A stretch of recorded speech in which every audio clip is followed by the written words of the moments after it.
ફાલુદા નામ પડે ને એટલે ઉનાળાની આ ગરમીમાં બધાના મોંમાં પાણી આવી જ જાય અને ઠંડો ઠંડો ડ્રાયફ્રૂટ અને આઈસ્ક્રીમ ફાલુદા તો બધાને ભાવે.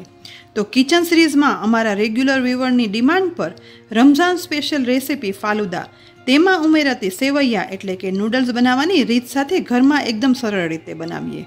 પણ હા, રમઝાન ના હોય ને તો પણ આ ફાલુદા આ ઉનાળામાં ઘરમાં બનાવી શકાય છે. ફાલુદામાં મેઇન ઇન્ગ્રીડિયન્ટ હોય છે ફાલુદાની સ્પેશિયલ સેવૈયા. તો આજે આપણે ખૂબ સરળ રીતે આ સેવ પહેલાં બનાવીએ. પણ ફાલુદાની સેવ બનાવતા પહેલાં આપણે ફાલુદાનું બીજું મેઇન ઇન્ગ્રીડિયન્ટ ચિયા સીડ એટલે કે તકમરિયા પલાળી લઈએ. અહીં મેં 1/8 કપથી અડધા તકમરિયા લીધા છે.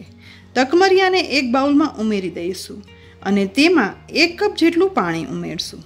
તાસીરમાં ખૂબ ઠંડા કહેવાતા તકમરિયાને આપણે ફાલુદાની સેવ બનાવીને ત્યાં સુધી પલળવા માટે રાખવાના છે, જેથી તે સરસ પલળી જાય.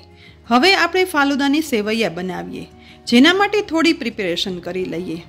અહીં એક પોળા બાઉલમાં 1/2 લીટર પાણી લીધું છે.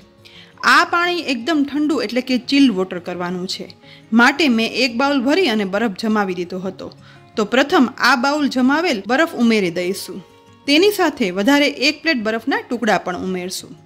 આ પાણી એકદમ ચિલ્ડ એટલે કે ઠંડુ હોવું જોઈએ, એટલે તેમાં પાડેલી સેવ છે ને તે એકદમ સરસ સેટ થઈ જાય. હવે બરફવાળા આ પાણીને થોડીવાર માટે ફ્રીઝમાં રાખી દઈશું. એ દરમિયાન હવે ફાલુદાની સેવ બનાવવા માટે એક પોળા બાઉલમાં 1/2 કપ કોર્નફ્લોર ઉમેરશું. તેની સાથે અડધી ટીસ્પૂન ખાંડનો પાવડર પણ ઉમેરી દેવાનો છે, જેથી સેવૈયા બન્યા પછી મોળી ના લાગે. હવે બેટર બનાવવા માટે પહેલાં 1/2 કપ પાણી ઉમેરશું. પાણી ઉમેર્યા પછી ચમચી વડે બધું મિક્સ કરશું. પણ હા, પરફેક્ટ સેવૈયા બનાવવા માટે હજી ઘણું વધારે પાણી જોશે. પણ પ્રથમ અડધા કપ પાણીને કોર્નફ્લોરમાં એકદમ સરસ રીતે મિક્સ કરી દઈશું. લમ્સ વગર એકદમ સરસ બધું મિક્સ થઈ ગયું છે. તો અહીં પ્રથમ આપણે 1/2 કપ પાણી ઉમેર્યું હતું, પણ હજી વધારે 1 કપ પાણી ઉમેરશું. 1/2 કપ પાણી થઈ ગયું છે, પણ હજી વધારે 1 કપ પાણી ઉમેરી દઈશું. એટલે કે 1/2 કપ કોર્નફ્લોરમાં 2.5 કપ પાણી ઉમેરવાનું છે, જેથી બનતી સેવૈયા છે ને એકદમ સરસ બને. હવે મિશ્રણમાં પાણી મિક્સ કરી દીધું છે. તો ગેસની મીડિયમ ટુ હાઈ ફ્લેમ પર ગરમ થતી પેનમાં આ કોર્નફ્લોરવાળું મિશ્રણ છે ને તે ઉમેરી દેવાનું છે. બસ મિશ્રણ ઉમેરાઈ જાય ને પછી સતત મિક્સ કરતા રહેવાનું છે. મિશ્રણને મિક્સ કરવા માટે મેં અહીં સિલિકોન સ્પેચ્યુલા લીધું છે, જેથી ચલાવવું છે ને તે એકદમ સરળ બની જાય છે. જો સિલિકોન સ્પેચ્યુલા ન હોય ને તો લાકડાનું સ્પેચ્યુલા લઈ શકાય છે. માત્ર અડધી મિનિટમાં જ મિશ્રણ ગરમ થવાની શરૂઆત થવા લાગે છે. મિશ્રણ ગરમ થવા લાગે ને એટલે તુરંત જ મિશ્રણ ઘટ થવાની શરૂઆત થઈ જાય છે. પણ આપણે અટક્યા વગર સતત મિક્સ કરતું જવાનું છે. જુઓ, માત્ર 1 મિનિટમાં પાણી જેવા પતલા મિશ્રણમાંથી આવું ઘટ મિશ્રણ થવા લાગ્યું છે. મિશ્રણ ઘટ્ટ થઈને એકદમ વેસેલિન જેવું પણ દેખાય છે, પણ હજી આ મિશ્રણ પતલું છે. આપણે સતત મિક્સ કરતા જઈ ઘટ મિશ્રણ તૈયાર કરવાનું છે. જેમ જેમ મિશ્રણ ઘટ થશે ને તેમ તેમ મિશ્રણ મિક્સ કરવાની સ્પીડ પણ વધારવી પડશે. અહીં જુઓ, હું કેટલી વધારે સ્પીડથી બધું મિક્સ કરી રહી છું. હવે અહીં મિશ્રણને સતત મિક્સ કરતાં લગભગ 8 થી 9 મિનિટ જેવો સમય થયો છે, અને આટલો સમય તો લાગશે જ. મિશ્રણ એકદમ ઘટ થઈ અને ટ્રાન્સપરન્ટ પણ દેખાવા લાગ્યું છે, અને મિશ્રણ બધી સાઈડ છોડવા લાગશે. સાથે મિશ્રણને ચમચામાંથી નીચે પાડતા આ રીતે જુઓ, તે નીચે પડતા એકદમ વધારે સમય લાગે છે, અને વધારે ઠંડુ થતાં તે નીચે તરફ પડતું પણ નથી. બસ આ મિશ્રણ આવું ઘટ થાય ને એટલે આપણું સેવૈયા માટેનું મિશ્રણ પરફેક્ટ તૈયાર છે. હવે આ મિશ્રણ તૈયાર થઈ જાય ને એટલે તુરંત જ ગેસની ફ્લેમ બંધ કરી દઈશું અને મિશ્રણને નીચે ઉતારી લઈશું. પણ આપણે આ મિશ્રણ ગરમ છે ને ત્યાં જ સ્પીડમાં કામ કરવાનું છે. અહીં મેં સેવ પાડવા માટે સેવ પાડવાનું મશીન લીધું છે, જેમાં મીડિયમ સેવ પાડવાની પ્લેટ પણ લઈશું. હવે એક કિચન ટોવેલ આ મશીનની આસપાસ વીંટી લઈશું, કારણ કે કોર્નફ્લોરનું મિશ્રણ બહુ જ ગરમ છે અને આ મશીન તુરંત જ ગરમ થઈ જશે. ત્યાર પછી ગરમ મિશ્રણને આપણે મશીનમાં ભરી લેવાનું છે. મિશ્રણ તુરંત જ ઠીક થવા લાગશે એટલે સ્પીડમાં બધું મિશ્રણ છે ને તે મશીનમાં ભરી લઈશું. બધું મિશ્રણ ભરાઈ જાય ને એટલે હવે સેવ પાડવાની પ્લેટ પણ ગોઠવી અને ઢાંકણ બંધ કરી દેવાનું છે. એકદમ ટાઈટ ઢાંકણ બંધ થઈ જાય ને એટલે હવે ફ્રીઝમાં રાખેલા બરફવાળા એકદમ ઠંડા પાણીમાં આ રીતે તુરંત જ સેવ પાડતી જવાની છે. એકદમ સ્પીડમાં મશીન ચલાવશું, જેથી એક સરખી સેવ બધા ઠંડા પાણીમાં પડી જાય. પાણી એકદમ ઠંડુ છે એટલે બધી સેવ પડી તુરંત જ સેટ થવા લાગે છે. અહીં બધી સેવ પડી જાય ને એટલે લગભગ 7 થી 8 મિનિટ ચલાવ્યા વગર આ સેવને એમનેમ જ રહેવા દઈશું, જેથી પરફેક્ટ સેટ થઈ જાય.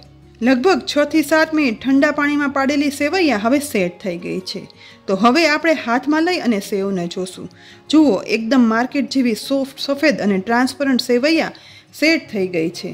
તો છે ને એકદમ સરળ રીતે ફાલુદાની સેવૈયા બનાવવાની રીત. આટલી સેવૈયામાંથી લગભગ 4 ગ્લાસ ફાલુદા બનાવી શકાય છે. સેટ થયેલી સેવૈયાને આમ જ ઠંડા પાણીમાં રાખશું અને ફાલુદા બનાવીએ ને ત્યારે પાણીમાંથી બહાર કાઢી અને ઉપયોગમાં લઈશું. બીજી તરફ આટલા સમયમાં તકમરિયા એટલે કે ચિયા સીડ્સ પણ પલળી અને ફૂલી ગયા છે અને ટ્રાન્સપરન્ટ પણ થયા છે. ચિયા સીડ ફક્ત ફાલુદા માટે જ નહીં પરંતુ તાસીરમાં ઠંડા અને વેઇટ લોસ માટે ખૂબ જ અસરકારક છે. હવે આપણે ફાલુદા ગ્લાસ બનાવવાની શરૂઆત કરીએ. આજે આપણે 2 ફ્લેવરના ફાલુદા બનાવવાના છીએ. ફાલુદાના ગાર્નિશિંગ માટે આજે અહીં મેં ઘરમાં રહેલા ડ્રાયફ્રૂટના ટુકડા, તૂટી ફ્રૂટી અને જેલી ઉપયોગમાં લીધા છે. તેનાથી પણ એકદમ માર્કેટ જેવો સ્વાદિષ્ટ ફાલુદા તૈયાર થઈ શકે છે. પહેલો ફાલુદા બનાવવા માટે 3 ટેબલસ્પૂન રોઝ સિરપ અથવા તો રૂહ અફઝા સિરપ ગ્લાસમાં ઉમેરી દઈશું. તેની સાથે હવે બનાવેલી સેવૈયા પાણીમાંથી કાઢી ગ્લાસમાં ઉમેરતી જવાની છે. ટોટલ 2 ટેબલસ્પૂન જેટલી સેવૈયા ઉમેરી દીધી છે.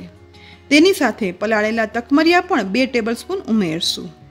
હવે તેમાં મોળું ઠંડુ દૂધ ઉમેરશું. લગભગ 3/4 ગ્લાસ ભરાઈ જાય ને તેટલું દૂધ ઉમેરવાનું છે. આજે આપણે પહેલો રોઝ ફ્લેવરનો ફાલુદા બનાવીએ છીએ. હવે ચમચી વડે બધું મિક્સ કરવાનું છે.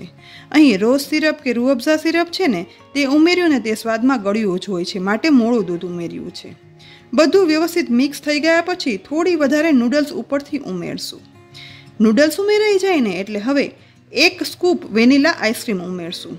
જો રોઝ આઈસ્ક્રીમ ઘરમાં હોય ને તો તે પણ ઉમેરી શકાય છે. આઈસ્ક્રીમ ઉમેરાઈ જાય ને એટલે હવે ફાલુદાને ગાર્નિશ કરી લઈએ. પ્રથમ થોડી બદામની સ્લાઇસ ઉમેરશું. ત્યાર પછી આઈસ્ક્રીમ પર કાજુ અને કિસમિસ પણ ઉમેરી દઈશું.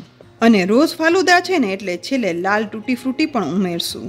તો માર્કેટ જેવા જ સ્વાદનો ઘરમાં ઇઝીલી બની જાય તેવો રોઝ ફાલુદા બની અને તૈયાર થઈ ગયો છે. જોતાં જ મોંમાં પાણી આવી જાય છે ને, પણ હજી તો બીજી એક અલગ ફ્લેવરનો ફાલુદા તૈયાર કરીએ. તેના માટે ગ્લાસમાં પ્રથમ પલાળેલા ચિયા સીડ 2 ટેબલસ્પૂન જેટલા ઉમેરશું. હવે તેમાં 2 ટેબલસ્પૂન બનાવેલી ફાલુદાની નૂડલ્સ એટલે કે સેવૈયા પણ ઉમેરી દેવાની છે. સેવૈયા ઉમેરાઈ જાય ને એટલે મેં અહીં બદામ પિસ્તાનું સિરપ લીધું છે. તો બદામ પિસ્તા સિરપ છે ને તે 3 ટેબલસ્પૂન લઈ લઈશું અને તેને ગ્લાસમાં ઉમેરશું. તમને ખ્યાલ આવી જ ગયો હશે, બીજો ફાલુદા છે ને તે બદામ પિસ્તા ફ્લેવરનો બનાવીએ છીએ. હવે તેમાં મોળું ઠંડુ દૂધ પણ ઉમેરી દઈએ. દૂધ ઉમેરાઈ જાય ને એટલે હવે ચમચી વડે એકદમ સરસ મિક્સ કરી લેવાનું છે. તો મેં આ 2 ફ્લેવરના ફાલુદા બનાવ્યા છે, પણ હવે તો કેરીની સિઝન પણ આવે છે તો પાકી કેરીના ટુકડા ઉમેરી મેંગો ફાલુદા પણ બનાવી શકાય છે. ઉનાળામાં બહુ જ મસ્ત લાગે છે અને બધાને ભાવે. ટૂંકમાં તમે જે ફ્લેવર ભાવતી હોય ને તે ફ્લેવરનો ફાલુદા ઇઝીલી ઘરમાં બનાવી શકાય છે. દૂધ મિક્સ થઈ જાય ને એટલે હવે વધારે થોડી નૂડલ્સ ઉપરથી ઉમેરી દઈશું. અને નૂડલ્સ ઉમેર્યા પછી હવે 1 સ્કૂપ વેનીલા આઈસ્ક્રીમ પણ ઉમેરશું. આઈસ્ક્રીમ ઉમેરાઈ જાય ને એટલે આ બદામ પિસ્તા ફ્લેવરનો ફાલુદા છે, માટે થોડી એવી બદામની સ્લાઇસ વડે ગાર્નિશ કરશું. ત્યાર પછી થોડી એવી પિસ્તાની સ્લાઇસ પણ ઉપરથી ઉમેરી દઈશું અને છેલ્લે ઉપરથી જેલી પણ ઉમેરશું. અહીં બદામ પિસ્તા ફ્લેવરનો ફાલુદા બની અને તૈયાર થઈ ગયો છે. ફ્રેન્ડ્સ, આજે આપણે ખૂબ ઓછા ખર્ચામાં ઘરમાં જ રહેલી સામગ્રીમાંથી ખૂબ સરળ રીતે 2 ફ્લેવરના ફાલુદા બનાવ્યા. તો તમને સેવૈયા બનાવી અને ફાલુદા બનાવવાની આ રીત કેવી લાગી તે એક વખત લખી અને જરૂરથી કહેજો. અને સાથે આ રીત તમે ટ્રાય પણ કરજો અને પછી મને કહેજો કે આવી સેવૈયા તમારાથી ઘરમાં બની કે નહીં. સાથે જ રેસીપી ગમી હોય ને તો લાઈક કરી અને શેર કરજો અને અમારી ચેનલને સબસ્ક્રાઈબ કરવાનું બિલકુલ ના ભૂલતા. તેની સાથે અમારી આ બધી રેસીપી ફેસબુક પર જોવા માટે અમારા ફેસબુક પેજને લાઈક કરજો, જેથી આ બધી રેસીપી તમે તેમાં પણ જોઈ શકો. ફરી મળશું એક ઉપયોગી રેસીપી સાથે. ત્યાં સુધી આવજો.